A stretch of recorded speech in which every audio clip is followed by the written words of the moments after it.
Welcome dear rockers, कैसे हैं आप सभी। तो आज हम देखने वाले हैं नो ऑर्डिनरी हाइस्ट। हाल ही में रिलीज हुई है। कहानी की शुरुआत में हमें बताया जाता है ये कहानी ट्रू इंसिडेंट पर बेस्ड है। तो कहानी की शुरुआत होती है बेलफास्ट शहर आइलैंड से, जहां हम रिचर्ड और बैरी नाम के दो बैंक एम्प्लॉयज को देखते हैं जो कि अपनी जॉब यानी बैंक जाने के लिए घर से सुबह के वक्त निकलते हैं। तो इस दौरान हम साफ देख पाते हैं कि कुछ लोग इन दोनों पर हर वक्त नजर गाड़े हुए हैं। खैर, रिचर्ड जब बैंक पहुंचता है तो हमें पता चलता है कि वो नॉर्दर्न बैंक का बैंक मैनेजर है। रिचर्ड अंदर जाकर सबसे पहले जिम से मिलता है, जो कि बैंक का गार्ड भी है। साथ ही वो बैंक के सिक्योरिटी ऑफिसर मैक्स से भी मिलता है। इसके बाद उन सभी से थोड़ी बातें करने के बाद वो अंदर चला जाता है। असल में दोस्तों, क्रिसमस को सिर्फ 7 दिन बाकी है, तो बैंक में भी थोड़ा क्रिसमस जैसा माहौल बना होता है। रिचर्ड इस बीच बैरी को देखता है जो कि किसी से बात कर रहा होता है। रिचर्ड देखता है कि बैरी के हाथों में वॉल्ट की चाबियां हैं। अब बैरी इस लापरवाही के साथ चाबी लेकर घूम रहा है, इसीलिए रिचर्ड उससे कहता है कि देखो, तुम्हें इस तरह ये चाबी लेकर घूमना नहीं चाहिए, कुछ भी हो सकता है यहाँ। इस पर बैरी रिचर्ड से कहता है कि सिर्फ मेरी चाबियां छीनने से कुछ नहीं होगा। इतना कहकर वो चला जाता है। एंड दोस्तों, कुछ देर के बाद बैरी सभी को सीक्रेट सेंटा बनकर गिफ्ट देता है। फिर रिचर्ड से एक एम्प्लॉय मंडे की छुट्टी मांगने जाता है, तो वो एम्प्लॉय देखता है कि रिचर्ड की डेस्क पर एक फाइल पड़ी हुई है जिसमें शायद उन लोगों के नाम है जिन्हें बैंक फायर करने वाली है, यानी कि उन लोगों को नौकरी से निकाल दिया जाएगा जिनके भी नाम होंगे इसमें। ये फाइल एक तरह की स्टाफ कट लिस्ट है दोस्तों। इस फाइल को रिचर्ड उल्टा करके रख देता है ताकि वो एम्प्लॉय देख ना पाए कि ये किस किस के बारे में है। लेकिन वो इस फाइल के बारे में जाकर मैक्स और बैरी से बता देता है। बैरी तो ज्यादा ध्यान नहीं देता, लेकिन मैक्स इस बात से ज्यादा खुश नहीं होती क्योंकि वो अपनी जॉब नहीं खोना चाहती। कौन खोना चाहेगा भाई अपनी जॉब। खैर, ये दिन पूरा होता है और सभी अपने अपने घर चले जाते हैं। 18 दिसंबर 2004 की रात को हम बैरी को एक बार में देखते हैं। बैरी असल में एक फुटबॉल क्लब का मेंबर है, तो वो फुटबॉल वगैरह पे पैसे लगाता रहता है। यहाँ पर बैरी से एक डिंक नाम का आदमी मिलता है जो कि बैरी से उसकी बैंक की जॉब और वॉल्ट की चाबियां वगैरह के बारे में चीजें पूछता है। तो बैरी उसे कुछ भी सीधा साधा नहीं बताता। बाकी बैरी की बात करें तो वो अपनी माँ के साथ रहता है। इसके बाद रिचर्ड को दिखाया जाता है जो कि अपनी पत्नी सेलिना के साथ रहता है। सेलिना और रिचर्ड के बीच का रिश्ता कुछ खास नहीं है दोस्तों, क्योंकि रिचर्ड हमेशा काम में बिजी रहता है। वो बैठकर वीकेंड्स पर भी अपनी पत्नी से बात नहीं कर पाता। अब इस पर हमेशा दोनों के बीच में झगड़ा चलता रहता है कि तभी डोरबेल बजती है और कुछ पुलिस वालों को दरवाजे पर देख सेलिना डर जाती है। वो दरवाजा खोलती है तो वो सेलिना से कहते हैं, आपकी बहन का एक्सीडेंट हो चुका है और हमें आपसे इस बारे में बात करनी है। इतना कहकर वो अंदर घुस जाते हैं और इससे पहले सेलिना और रिचर्ड कुछ समझ पाते, वो लोग इन दोनों को गन पॉइंट पर हॉस्टेज बना लेते हैं। दूसरी तरफ बैरी जब फुटबॉल मैच देख रहा होता है तो उसी वक्त दोस्तों कुछ लोग उसका दरवाजा नॉक करते हैं और दरवाजा खोलते ही वो सभी आ जाते हैं अंदर और बैरी के साथ उसकी माँ को हॉस्टेज बना लेते हैं। बैरी उन लोगों से पूछता भी कि तुम हो कौन और तुम चाहते क्या हो। तो ये जो भी लोग हैं दोस्तों, उनका लीडर रॉबर्ट है और वो रॉबर्ट कहता है कि बैरी, अगर तुम अपनी माँ को जिंदा देखना चाहते हो तो बहुत ही सिंपल काम करना है तुमको, जैसा मैं कहता हूँ वैसा करना है। एक काम करो, ऊपर जाकर अपने ऑफिस का सारा सामान और वॉल्ट की चाबियां वगैरह लेकर आ जाओ जिसकी तुम्हें कल ऑफिस में जरूरत पड़ने वाली है, क्योंकि हम तुम्हें लेकर यहाँ से जाने वाले हैं। बैरी पूछता है लेकिन कहाँ। रॉबर्ट उसे फिलहाल कुछ नहीं बताता। अब बैरी क्या ही करता, वो इन लोगों के एक आदमी के साथ ऊपर जाता है, अपना सारा सामान और वॉल्ट की चाबियां लेकर नीचे आ जाता है। वो इस चाबी को रॉबर्ट को देते हुए कहता है कि इस अकेली चाबी से कुछ नहीं होगा, एक दूसरी चाबी भी है,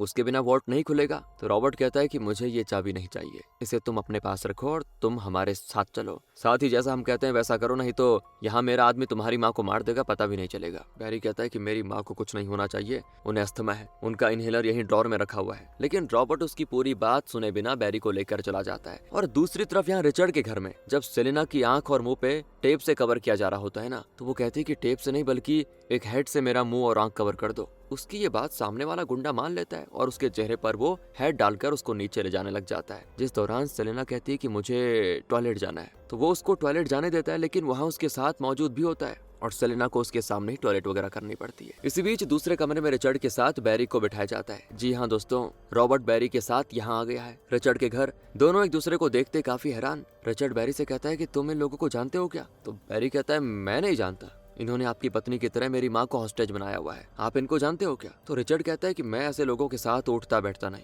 मुझे क्या पता। बैरी कहता है कि तो तुम्हारे कहने का मतलब क्या है कि मैं ऐसे गुंडों के साथ उठता बैठता हूँ। और यहाँ भी दोनों के बीच में एक तरह से लड़ाई हो जाती है। ये सुनकर रॉबर्ट दोनों को चुप रहने के लिए कहता है और बताता है, सुनो मेरी बात, तुम्हें किडनैप किया गया है, इसलिए तुम दोनों ही कोऑपरेट करो, नहीं तो जानते हो ना क्या हो सकता है। वो रिचर्ड से कहता है कि तुम और बैरी कल बैंक जाओगे और हमारे लिए बैंक रॉबरी करोगे। एक व्हाइट वैन बताए हुए टाइम पर बैंक के पास आ जाएगी, तुम दोनों को ही मिलकर 3 केजेस में पैसे भरकर उस वैन में लोड करना होगा। रिचर्ड, तुम कल बैंक में कहोगे कि तुमने कॉन्ट्रैक्टर से बात कर ली है बैंक से कचरा और बाकी गैर जरूरी चीजें निकालनी है, ऐसा तुम वहाँ पे कहोगे और ये भी कहोगे कि क्रिसमस के पहले तुम्हें ये सब करवाना है। बाकी एक और बात जान लो रिचर्ड, तुमने कोई चालाकी की ना तो बैरी की माँ मर जाएगी, और अगर बैरी तुमने कोई चालाकी की तो रिचर्ड की पत्नी को मरना होगा। तो कोई भी होशियारी नहीं चलेगी, दोनों कान खोल के सुन लो। 19 दिसंबर 2004 संडे है, कल 20 दिसंबर मंडे है, जब तुम्हें हमारे लिए ये पैसे बैंक से बाहर लेकर आने हैं, समझ गए ना। 20 तारीख को तुम दोनों को ही फोन दिए जाएंगे जिससे हम तुमसे कांटेक्ट करेंगे, और बैरी तुम्हें 2 फोन दिए जाएंगे जिनमें अलग अलग समय पर तुम्हें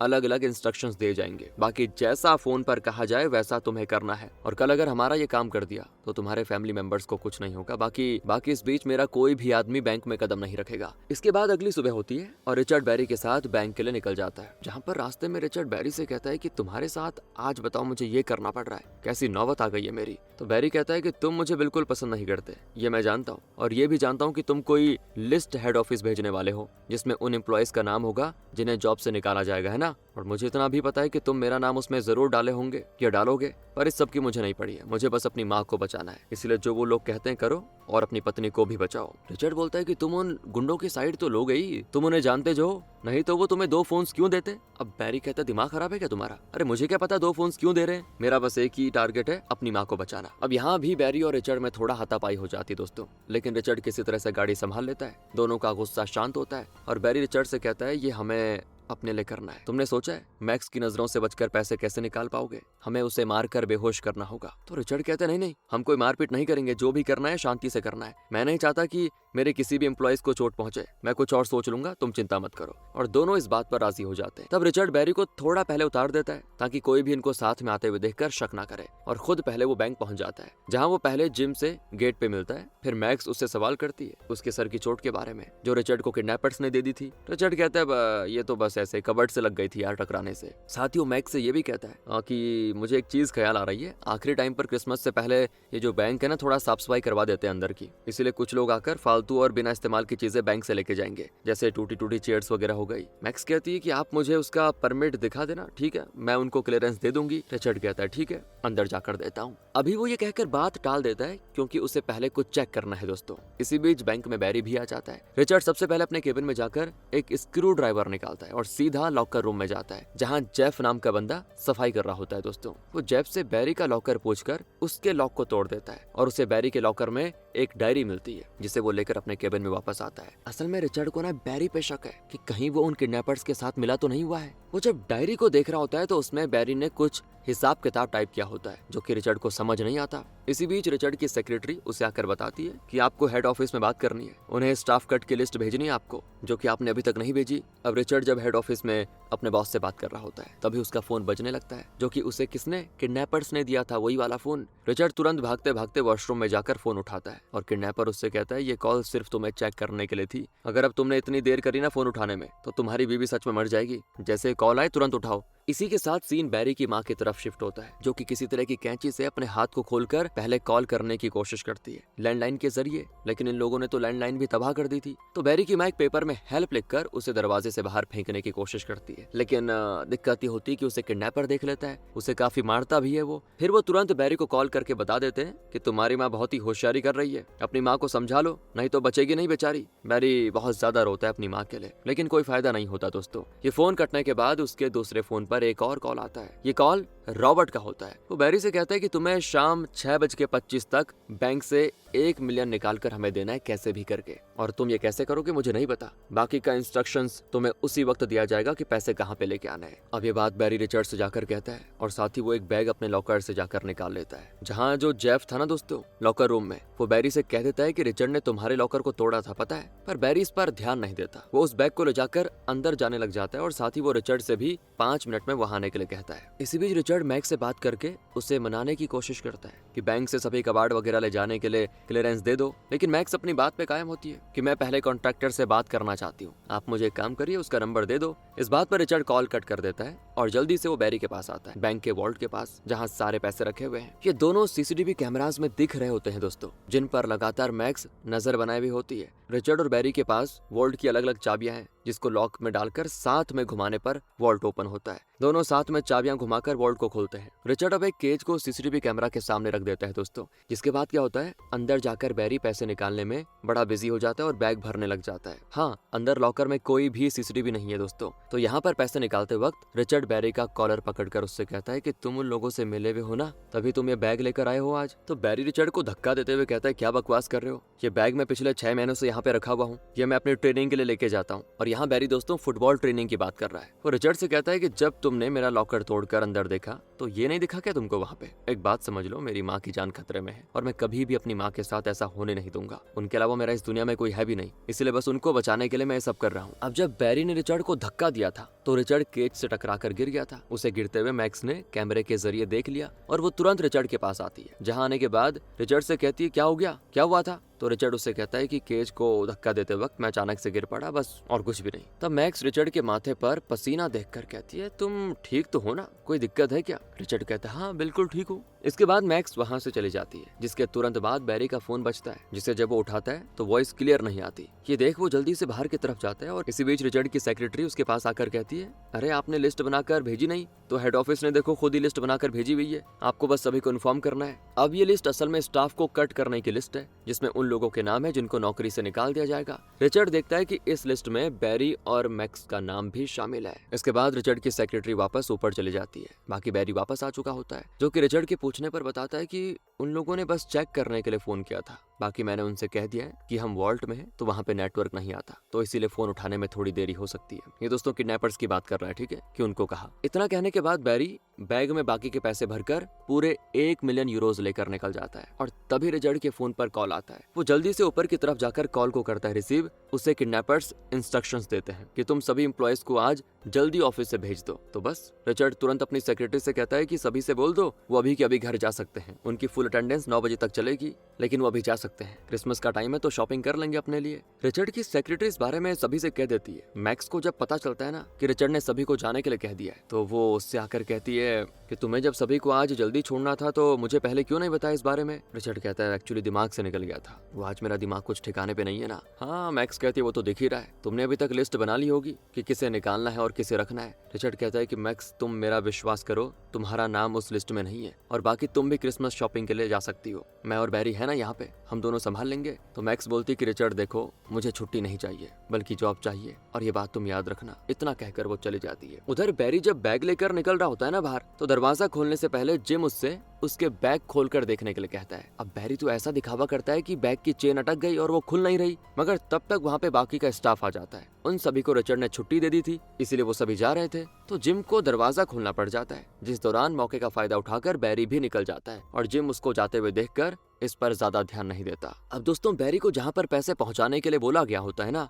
बैरी वहाँ पैसे एक आदमी को देकर वापस आ जाता है, जहाँ रिचर्ड केजेस में पैसे भरने में लगा होता है। बैरी भी उसकी मदद करता है। इसी बीच दोनों को फोटो मिलती है फोन में, बैरी को उसकी माँ की फोटो और रिचर्ड को उसकी पत्नी की। दोनों ये फोटोज देखकर बहुत ज्यादा टेंशन में आ जाते हैं, जिसके बाद रिचर्ड को कॉल आता है और किडनैपर उससे कहते हैं कि जल्दी से सारे पैसे लेकर बाहर आ जाओ। अब रिचर्ड तुरंत इस बारे में मैक्स से कहता है कि कबाड़ वगैरह को लेने के लिए गाड़ी आ गई है, तो मैक्स हमें क्लियरेंस दे दो। अब दोस्तों ये किस कंपनी से आए हैं और जो लोग आए हैं उनका नाम क्या है, ये सारी डिटेल्स मैक्स को चाहिए होती है। तो वो जिम को रिचर्ड के पास ये सब पूछने के लिए भेजती है, जिस दौरान जिम देखता है कि रिचर्ड ने केज के ऊपर एक चेयर रखी हुई है जिसे वो बाहर लेके जाने वाला है और जिम उस चेयर को हटाकर देखने जाता है कि तभी बैरी उसे पीछे से मारने वाला होता है, जो देख तो रिचर्ड उसका हाथ पकड़ लेता है। हालांकि ये सारी चीजें जिम नहीं देख पाता और इसी बीच रिचर्ड जिम से कहता है ये बैंक प्रॉपर्टी है और तुम इसको नहीं छू सकते। ये सुनकर जिम चला जाता है। मन ही मन तो वो रिचर्ड को गालियां देते हुए जाता है और जाकर मैक्स से कहता है कि रिचर्ड ने कुछ नहीं बताया, लेकिन हमें क्या ही करना है, जब बैंक मैनेजर बोल रहा है तो जाने दो। मैक्स भी कहती ठीक है, फिर बैंक से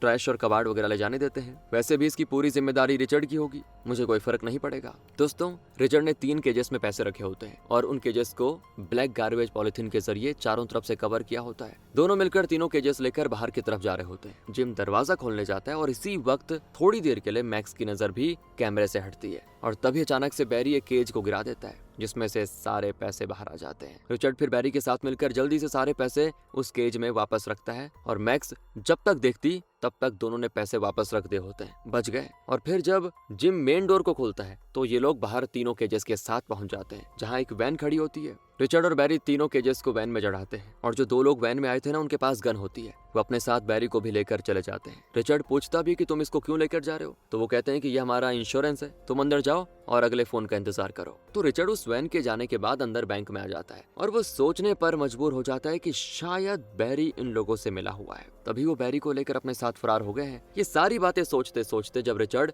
9:11 पर कॉल करने वाला होता है, तभी बजता है उसका मोबाइल। जिस फोन को जब रिचर्ड उठाता है ना, तो ये फोन होता है बैरी का। बैरी उससे कहता है अगले 20 मिनट में ये लोग वापस आ रहे हैं और पैसे लेने के लिए, आप केजेस में पैसे भरकर तैयार रखो। रिचर्ड क्या ही करता, उसकी पत्नी की जान का सवाल है, तो वो तुरंत वॉल्ट में जाकर बाकी के पैसे केजेस में रखने लगता है। इसी बीच दोस्तों मैक्स को वो पेपर मिल जाता है जिसमें उन एम्प्लॉयज के नाम थे जिनको निकाला जाना है, और मैक्स अपना नाम देखकर रिचर्ड से इस बारे में बात करने जाती है, लेकिन रिचर्ड उसको देख लिफ्ट में चला जाता है और मैक्स उससे मिल नहीं पाती। बाकी दोस्तों इसी बीच सेलेना को उन किडनैपर्स में शामिल एक लेडी एक जंगल में लेकर छोड़ देती है। साथ ही वो सेलेना के जूते भी निकाल लेती है। सेलेना के हाथ पीछे से बंधे होते हैं और सेलेना को इसी हालत में जंगल में छोड़कर किडनैपर्स चले जाते हैं। दूसरी तरफ किडनैपर्स बैरी की मां को भी उसके घर में छोड़कर निकल जाते हैं। बाकी रिचर्ड 2 केजेस भरकर उन्हें धकेलते हुए बाहर लेकर जाता है। जिम इस बार पहले तो दरवाजा नहीं खोल रहा होता है, लेकिन रिचर्ड के ऑर्डर देने पर वो दरवाजा खोल देता है। फिर बस व्हाइट वैन में दोबारा से इन पैसों को लोड किया जाता है। इस बार बैरी तो वापस आया ही होता है, जिस दौरान वहाँ मैक्स भी आ जाती है, और जब वो केजेस को देखती है उसकी पॉलिथीन एक जगह से फटी होती है। बस मैक्स को कंफर्म हो जाता है कि रिचर्ड और बैरी मिलकर पैसे बाहर निकाल रहे हैं बैंक से।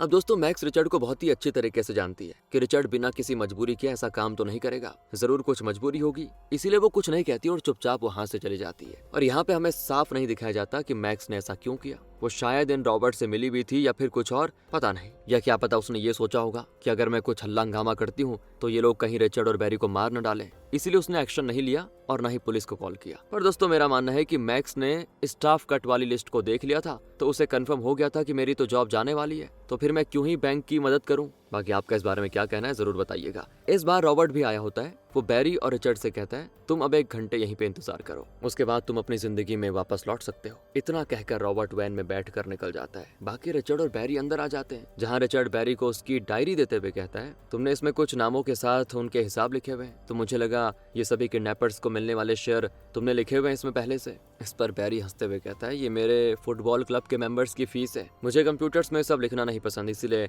मैनुअली ऐसा नोट कर लेता हूँ। शायद अब आपका शक खत्म हो गया होगा। दोनों ही इस बात पे बहुत हंसते हैं। उधर जंगल में रिचर्ड की पत्नी किसी तरह अपने हाथ को आजाद करके रोड पर जाकर एक गाड़ी को रुकवाती है और फिर उसमें सब कुछ बताकर पुलिस को फोन करने के लिए कहती है। और पुलिस को जैसे ही इस रॉबरी और किडनैपिंग के बारे में पता चलता है तो वो सब तरफ इन लोगों की तलाश करती है, लेकिन ऐसी व्हाइट वैन उन्हें कहीं नहीं दिखती। फिर हम रिचर्ड और बैरी को पुलिस स्टेशन में देखते हैं, जहाँ रिचर्ड अपनी पत्नी सेलेना को ठीक देख बड़ा खुश होता है। उससे वादा करता है कि मैं अब सारा ध्यान तुम पर दूंगा, ना कि अपने काम पर, और वैसे भी मेरे पास अब कोई काम नहीं बचा। तो सेलेना रोते रोते रिचर्ड को गले लग जाती है। बाकी बैरी भी अपनी माँ को ठीक देखकर बड़ा खुश होता है कि चलो सब बढ़िया है। बाकी दोस्तों ये रॉबरी इतिहास की सबसे ज्यादा कम रिस्की, वेल प्लान्ड और अच्छे से एग्जीक्यूट की गई रॉबरी थी, जिसमें चोरों ने बिना बैंक में कदम रखे करीब 20 मिलियन यूरोस की चोरी की। बाकी नॉर्दर्न बैंक ने अगले दिन इन चोरी हुए पैसों के गलत इस्तेमाल को रोकने के लिए नए नोट्स को इशू किया, जो अलग पेपर और रंग में होंगे। मतलब रॉबर्ट्स ने जो चोरी की उसका कोई फायदा नहीं हुआ उनको। वो सारे नोट अब पेपर के चंद टुकड़ों के अलावा कुछ भी नहीं थे।